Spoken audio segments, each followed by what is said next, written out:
தமிழ் வணக்கம். நான் உங்கள் வனசெல்வி அரவிந்தன். சிந்தனைக்காக ஆன்மீகம் என்பது அறிவுதான். அறிவுதான் ஆன்மீகம். வாழ்க வையகம், வாழ்க வளமுடன். அறம், அறங்களிலே முதன்மையான அறம் அல்லது தலையாய அறம், மாபெரும் அறம் அப்படின்னா என்ன? இப்போ பாரத கதை, மகாபாரதம் எடுத்துக்கிட்டோம் அப்படின்னா கர்ணன்கிற ஒரு கதாபாத்திரம் இருக்கிறது. அந்த கர்ணன் கொடுத்து கொடுத்து சிவந்த கரங்களுக்கு சொந்தக்காரன். கடைசி போரில் கடைசி நேரங்களில் கூட கர்ணன் கொடுக்கணும், எல்லாத்தையும் கொடுத்துட்டான். அவங்ககிட்ட கொடுக்கறதுக்கு ஒன்றுமே இல்லை. அவனை சோதிப்பதற்காகவே பரம்பொருள் எனக்கு கொடுக்க என்ன இருக்குது, ஏதாவது எனக்கு கொடுன்னு கேட்குறப்போ என்கிட்ட ஒன்றுமே இல்லை அப்படின்னு சொல்லும்போது, இல்லை நீ இவ்வளோ நாள் கொடுத்து கொடுத்து கொடுத்து சேர்த்து வச்சிருக்கிற பெரிய புண்ணிய மூட்டையை வச்சிருக்கியே, அதை எனக்கு கொடு அப்படின்னு கேட்கும்போது, அது கொடுத்தா கூட ஒரு புண்ணியம் வந்துடும் இல்லையா?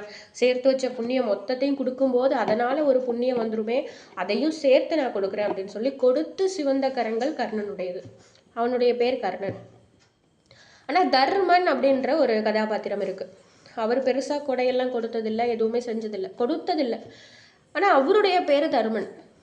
ஏன் அப்படின்னு யோசிக்கிற போது, இந்த அறங்களுக்கெல்லாம் ஈகைன்னு இருக்குது, அது மிகச்சிறந்த அறம்தான். அந்த அறங்களுக்கெல்லாம் முதன்மையான ஒரு அறம் இருக்குது அப்படின்னா அது என்ன? மனத்துக்கண் மாசு இல்ல நாதல் அனைத்து அரண் ஆகுல நீர பிற அப்படின்னு வள்ளுவம் சொல்லுகிறது. அறங்களுக்கெல்லாம் முதன்மையான அறம். மற்ற எல்லா அறங்களுமே அதுக்கப்புறம் தான். முதன்மையான அறம் எது, பெரிய அறம் எது அப்படின்னு பார்த்தோம்னா, மனத்துக்கண் மாசு இளநாதல். மனசளவுல குற்றம் இல்லாதவனா இருக்கணும், நல்லவனா இருக்கணும்.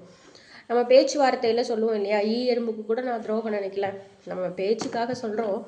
நம்ம அப்படியா இருக்கிறோம்?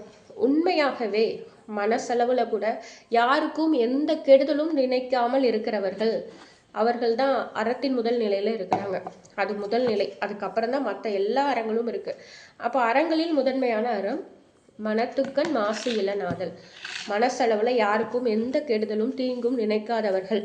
இப்போ வாழ்க வளமுடன் அப்படின்னு நான் உங்களை பார்த்து சொல்றேன் அப்படின்னா, நான் சொல்கிற அந்த வாழ்த்து உங்களை போய் சேரும். நீங்க நல்லா வாழ்வீங்க. அது மட்டும் இல்லாம அது திரும்ப என்கிட்ட எதிரொலிச்சு வரும். நான் இருமடங்கு நல்லா இருப்பேன். இதே மாதிரி தான் எல்லாமே. நம்முடைய நினைப்பும் அப்படித்தான். நாம் நினைக்கிற எல்லா எண்ண அலைகளும், அந்த எண்ண அலைகள் ஆகாசத்தில் அப்படியே போய் பதிவாகுது. அது எனக்கே இருமடங்காக திருப்பி வருது. நான் இப்போ யாருக்கோ ஒருத்தருக்கு ஒரு வாழ்த்தோ அல்லது ஒரு சாபமோ கொடுக்குறேன் அப்படின்னா அது அவர்களை போவது ஒரு தடவை தான். ஆனால் எங்கிட்ட வருவது 2 மடங்காக 2 முறையாக எங்கிட்ட திரும்ப வரும். அப்போ இந்த மனசை நாம் எப்படி வச்சுக்கணும்? ரொம்ப சுத்தமாக, தூய்மையாக, அழகாக, அர்த்தமுள்ள மனமாக நம்முடைய மனதை கவனமாக பராமரித்து வரணும். நன்றி, வணக்கம். மீண்டும் நல்ல சிந்தனையில் சந்திக்கலாம்.